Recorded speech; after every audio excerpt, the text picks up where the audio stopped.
Three, two, and welcome to Deliberation Academy. Today we're going to be talking about a whole range of topics ranging from COVID-19 to the 2020 election to the economy. And Lucas, you want to start us off? Yes, there was actually some big news that came out today and just recently about the whole COVID-19 pandemic. Here, let me share this document with this article with everybody here. This is the WHO announced that it's going to be 2 years until that they're expecting that the virus is going to be over for 2 years. So let's go ahead and listen to them real quick. We hope to finish this pandemic before less than 2 years, especially. Okay, that's all you really needed to know. That's all you need to know is that they're expecting it to be 2 years. We had my brother on in the last podcast, who was an epidemiologist, and he basically explained how, patients can be reinfected with the virus, and that kind of complicates the whole situation. So we're expecting this to happen for at least 2 more years. Another study came out of Harvard, actually, about how children are actually highly infectious. I'm not going to read the whole article for you, but you're seeing it here. It's on the Harvard Gazette. Children's role in the spread of the virus bigger than thought. So basically, they're finding out that children are not dying, but they are asymptomatic, and they are very asymptomatic. And that's a huge problem because, parents everywhere, the single mothers of the world, single fathers of the world, are expecting to be able to drop their kids off at school because it really helps so they can be able to go to work. But now, potentially for 2 more years, we're going to have to find a way to deal with this pandemic. That is, if we could actually get a vaccine, some type of miracle for the vaccine to be able to, sooner. But I don't think that that's really going to happen anytime soon. And I think most people would agree with that. Especially considering all the new mutations. So I guess to briefly go into the economy, since the virus is not going anywhere anytime soon, and I'm seeing in the public discourse that the vaccine is right around the corner, and everything's going to get better. I guess this would be a Republican talking point, is that you should just let everybody open up the economy. It's things are just getting much worse, and we could see right here. This is what the Federal Reserve is doing to be able to actually deal with this crisis. So this is what they're basically doing, what's called quantitative easing. So it's a fancy way for saying where they're printing money. So you can see right here, this is pre-pandemic, and then boom. So if we got 2 more years of this, what the heck how are we going to respond to this if the only real solution that the Fed has been able to do, because interest rates are at all-time low, is print money? How are we going to actually deal with this? So well, not by printing money for the next 2 years. Right. I think there's plenty of examples historically about how that's not going to work. I think, a large reason, and we've discussed this before, a large reason why we're in this situation is because there's so many of our jobs in America are service-based, and a lot of those services cannot operate while we're in this pandemic because it's too much exposure to other people. So theoretically, we would need to actually bring some sort of production back into the States, and obviously, that's on everybody's mouth. Joe Biden, his campaign has a lot to do with trying to bring jobs back to America, and what was the phrase? Build a future in all of America. And obviously Trump is also saying that he wants to bring jobs back to America. Both sides want to bring jobs back to America, and how they want to go about it is different, but they both want the same thing. And we've also discussed the idea of the labor brigade or the labor corps as a potential solution for creating some jobs in America and actually increasing American production.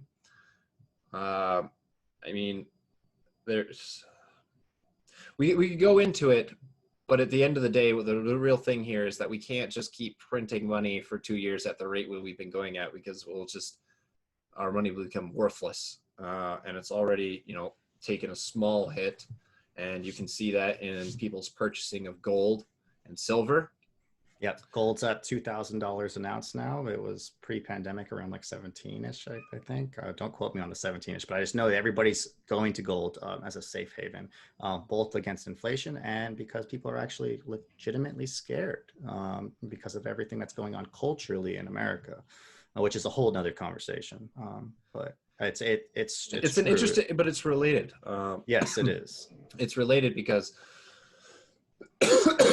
Oh a lot no, of you don't got COVID, right? no, I'm choking on an M&M. Okay, good. It's related though, because since we're in this, economic downturn, a lot of people are pointing to the pitfalls of capitalism as the cause.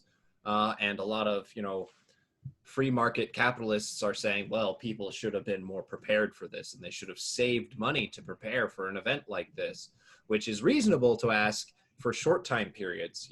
A month or 2 months of savings to make sure that you can operate is reasonable. But to say that you should have had 6 months of savings to support your entire life is just, that's unfeasible for most people. That's a ton of money. It's crazy, to be honest. It's absolutely crazy, and that's what we're seeing coming from, like, I guess you would call it the conservative camp.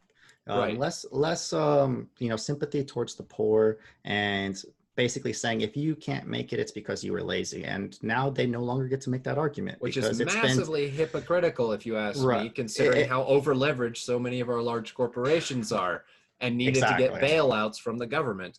Well, if the average Joe should have been prepared, why don't the large corporations need to be prepared equally? And this is one of the points that a lot of people on the liberal side are pointing to, is that these corporations have been not practicing good business practice in terms of actually being prepared for something like this. And yet, we're also seeing on the same, the conservative side of the discussion that, people should have been prepared. Right. It's hypocritical, and it's an easy target for people to say that, look, here are the flaws with the system that we currently have.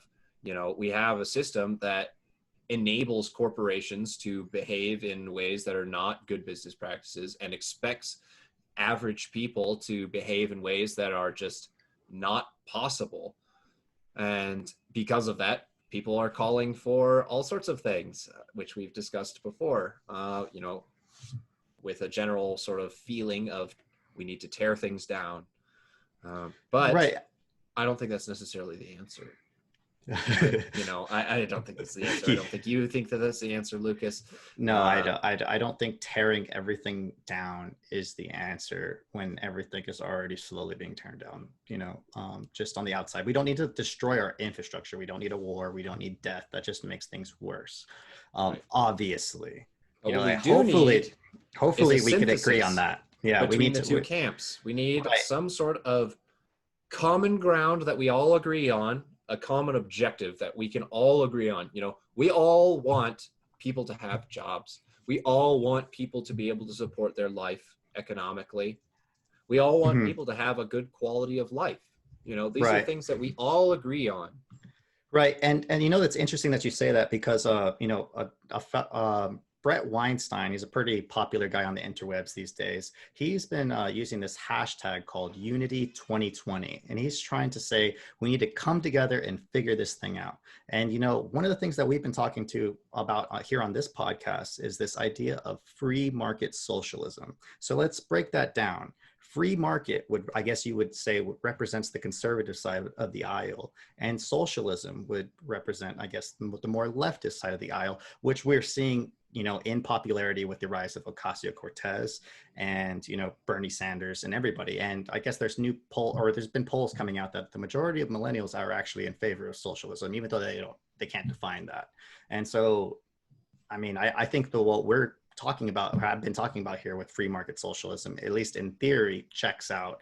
And it's a good way to help stimulate the economy, be able to get people back to work, and be able to, instead of artificially paying people more. And what I mean by that is raising the minimum wage. What we would be doing is trying to make a deal where where people would take cheap, or accept cheap labor, work for cheap labor in the labor brigades, kind of like if you were to join the military, you're not making the best wages. But at the same time, the mission of the labor brigade would be for the actual costs of the products, the total costs to be cut in half. So when you go to the store, you know, those $300 Jordans hopefully would be cut in half, if not more, especially considering they only cost around $10 to produce. So in theory, if we could, you know, sell them for around like $40-ish, you know, that would be a good, you know, goal that would raise everybody's quality of life. So, but to make that a little bit more clear, right? What we're trying to advocate for is to increase the purchasing power of the average person without, you know, artificially raising their pay, right? So instead of raising their pay, we want to increase their purchasing power by decreasing the cost of products.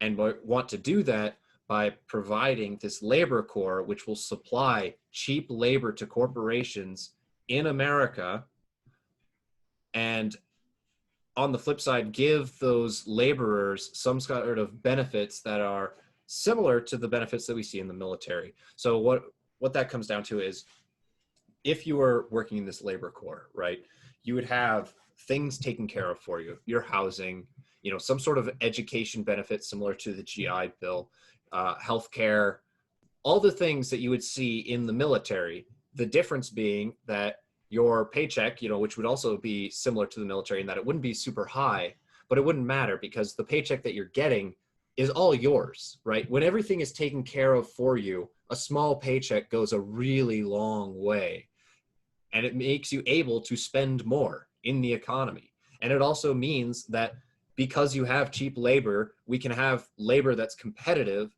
with, you know, external labor, like labor from China.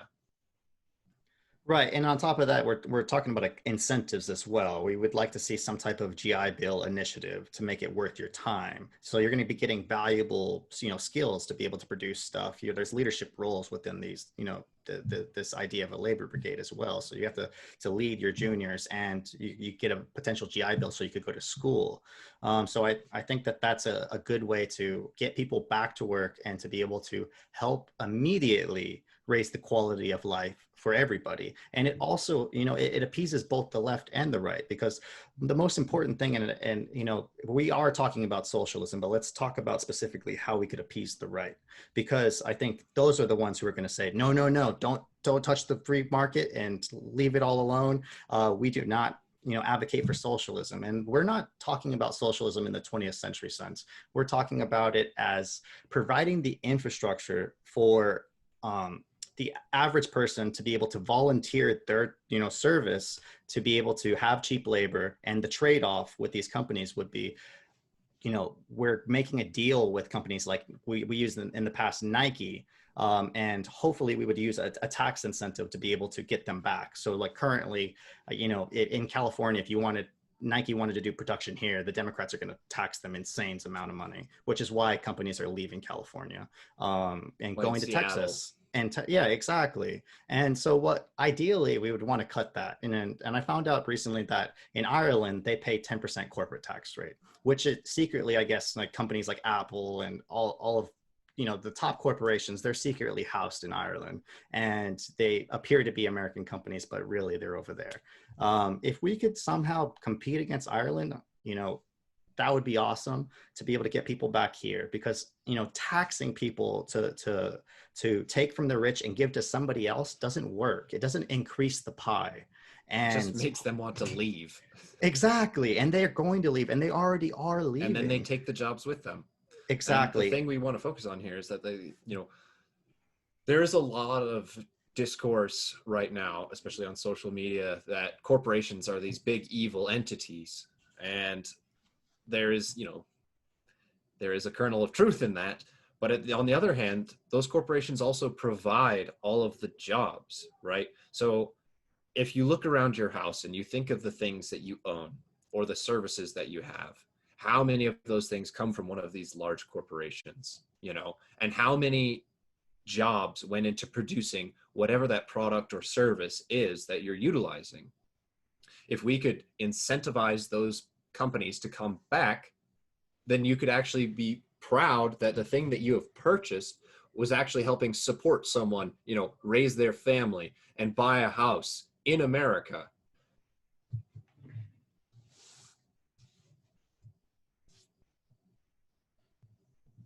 was on mute. Yeah, exactly right. So it would have like this nationalistic pride, but I don't want to use nationalist in the sense that it's a bad thing. It's you're making a sacrifice, on the behalf of the nation for the greater whole of the collective. So that's the socialist aspect of it. But at the same time, we're not using government coercion like the 20th century, a top-down approach. This is a bottom-up approach. And so what we would be asking is for companies like Nike. And the reason I choose Nike specifically is because they're on the forefront of social justice. And everybody knows that. So, maybe they would be willing to take one of their products. And we talked about how it's, reducing their class hierarchy within, Nike. So for example, Nike produces their $300 Jordan shoes and they produce their little $40, cheap Nike running shoes. Since it costs around $10 to produce Jordans and probably let's say it's $8 to produce the cheaper shoe, I argue that it's inefficient for Nike to continue to produce the cheap shoe. If they focused on specializing in only the best shoes and eliminating their class hierarchy, like not only would that make everybody equal or, more equal overnight, but you could scale everything up to enter new markets throughout the whole world. And I argue in the long run, Nike would be better off and they would make more profit. Right. And, just again, trying to appease the conservative side of the spectrum here. The reason that we're calling this free market socialism is because we don't want to touch the markets at all. The competition in the market is what drives productivity and ingenuity in our nation. I believe that. And I think that the world over, you can see that happening. Even in China, there is a different, but still, present free market. So what we're trying to do is not change the market. We're not trying to tell who what to produce or anything like that. All we're trying to do is provide labor that is cost effective for these companies and tax breaks to incentivize them to come back. So at the end of the day, the competition in the free market is still there. The choice of which products to produce is still going to be on the consumer. Exactly. And here's another thing to note is that we don't have to use the labor core for every single item. So like Nike, for instance, doesn't have to have all of its shoes produced by the labor core, even though it might be in its best interest. It could choose to have one shoe. And this could, everybody would unite around this one shoe. And if we could get a global project together where we took this one shoe just to prove that we could do it and give it to everybody for the cheapest prices, I think it's worth a good social experiment. Especially right now, like what do we got to lose? Exactly. Well, and beyond producing just products, the labor core could also be doing work for the government or for private companies, building our infrastructure because we need new infrastructure, right? And we've seen, AOC's Green New Deal. And the original New Deal was a great program. It employed a lot of people, and having the labor core would actually give us an opportunity to say, you go into the labor core and you're assigned a job, or you choose a job, you like an MOS in the military, and then you learn how to be a plumber or a welder or a builder or, a road, like a construction man or, whatever it may be. And then you can actually be set to work building the infrastructure in our nation for a cheaper price. And on the back end, you're still going to get support through, education benefits, not to mention the massive benefit of having so many of the things in your life taken care of just starting out. One of the best benefits for military members starting out, and this is why you see such social mobility in the military, is, a lot of people go into the military from lower socioeconomic classes, and when they leave, they're in a much higher position. And part of the reason for that is because the military takes care of everything you need to worry about and then still gives you a paycheck on top of it. So if you're wise, you can take that paycheck and start building, a small nest egg right off the bat, and one of the largest complaints that we're seeing in American discourse today is that everyone is expected to go to college after high school, and then they accrue this massive amount of debt, all based on what is essentially a lie that is, if you go to college, you're going to get a good job, which is just not the truth anymore. if you go to college, you're going to get maybe a job. But we're seeing more and more people in entry-level labor positions who are overly qualified because there's just not enough demand for highly educated people. And as we But if get you more have the productive, alternative, instead of joining the military, maybe you're ideologically opposed to joining the military. Maybe you don't have the money to go to college. If you had the third option of you can join the labor brigade and start building your life, start building up funds and actually doing something productive and learning a new skill set. And then on the back end, if you want to go to school, you can do that now. That's another option for people to start building a life. Exactly. And I think it checks out in theory. I mean, hopefully both the left and the right would somewhat agree on this. And, you know, the most important thing is that this is not, you know, socialism in the sense that we're using government coercion. We're not forcing Nike to take this. We're saying it's in your best interest because we're going to give you a significant tax cut. And, you know, maybe the government doesn't even have to pay the, you know, the labor brigade. It could be Nike paying the labor brigade, or Nike could even pay half of the wages, and the government can maybe compensate half of it as well. You know what I mean? So like there's flexibility in how we're going to finance all of this. It's just, you know, from a grand, you know, scheme for how to stimulate the economy and get everybody back to work again, we all agree that there has to be some type of New Deal initiative. And I think that this was, you know, a great idea, and it's more of a long-term solution.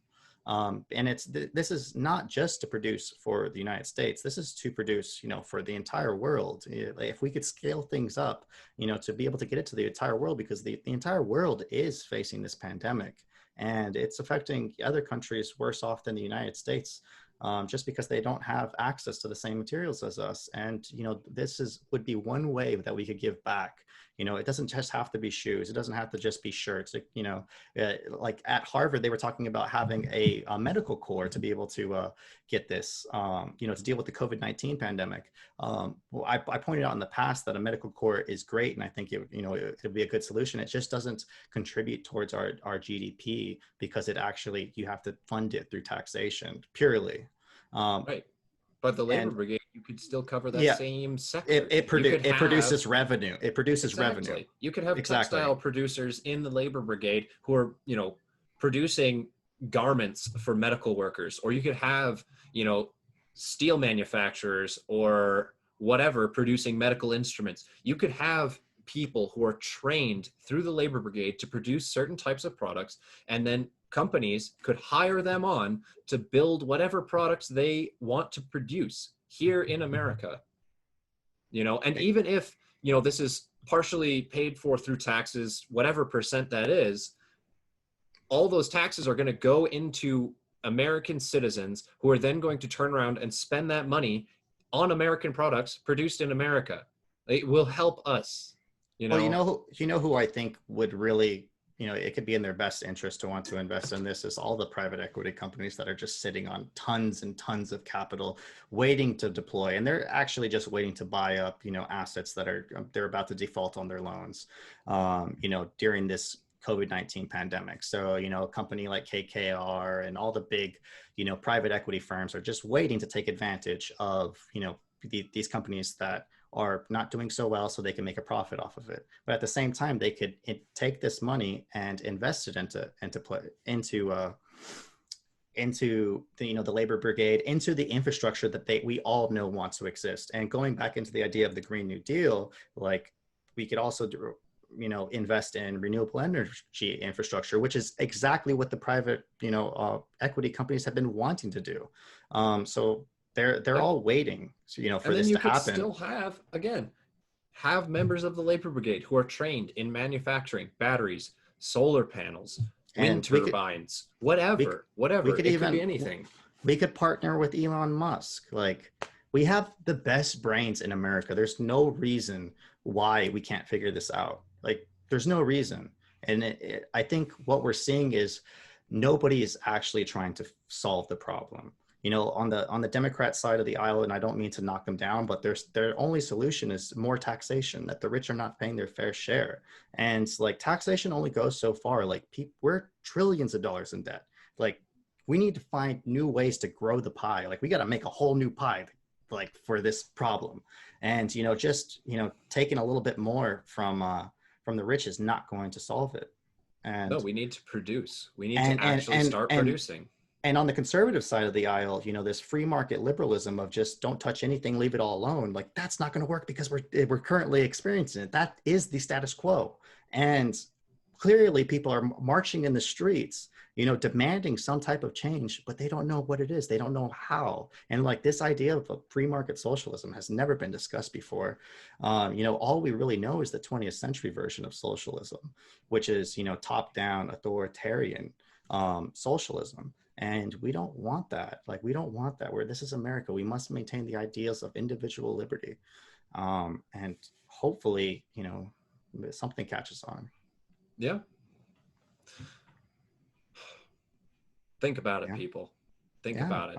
We're trying to come up with new ideas, synthesizing the two camps, right? I mean, we're trying to breach the aisle, I would love to hear some feedback from some top economists about this, because I mean, in theory, everything, I've been studying this issue, intensely since I graduated in May.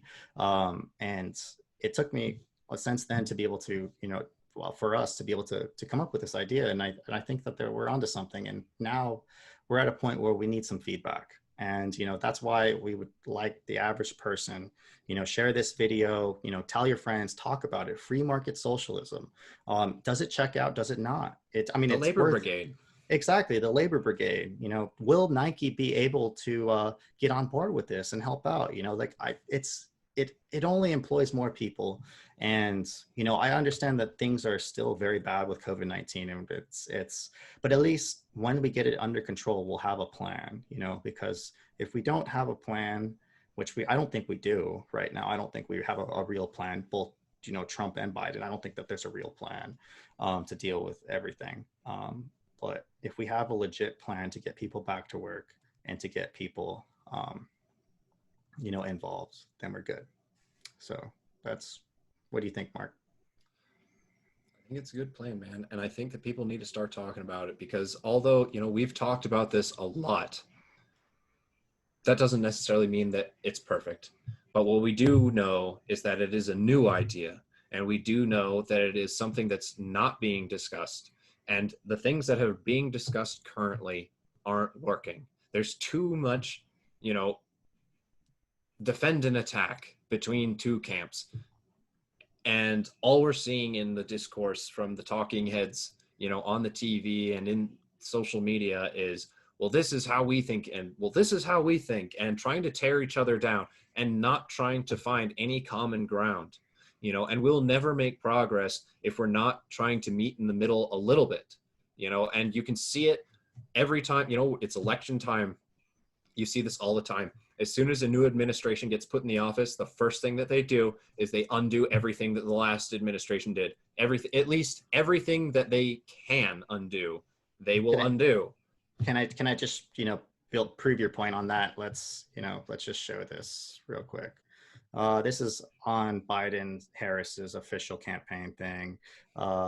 This is what he plans on doing. This is how he plans on fixing the economy. He wants to reverse Trump's tax cuts on corporations by imposing common sense tax reforms that finally make sure that the wealthiest Americans pay their fair share.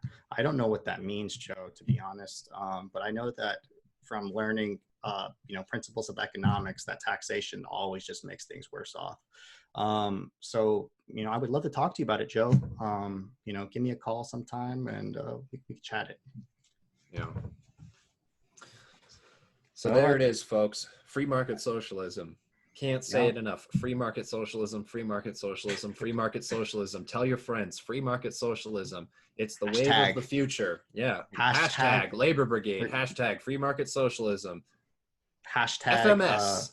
Exactly. So I guess we'll talk to you guys later.